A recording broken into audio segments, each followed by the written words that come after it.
मुस्कुरा ना सके। क्या बताई कैलेंडर?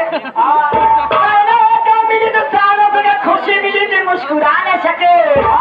अजी मेरी जिंदगी भी क्या जिंदगी है जिसको चाहा दिल से उसे पा ना सके। क्या बात है।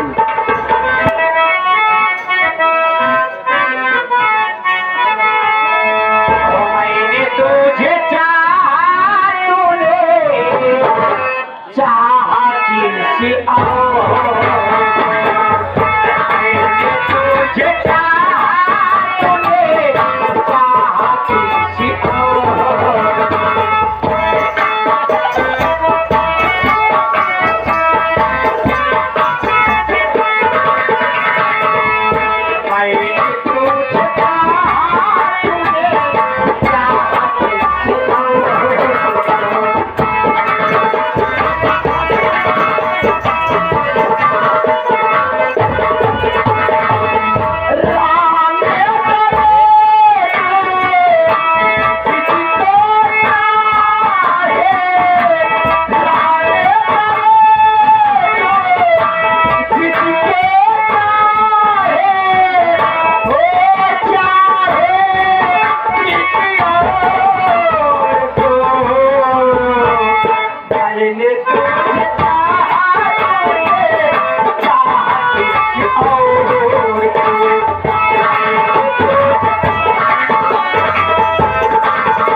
Thank you.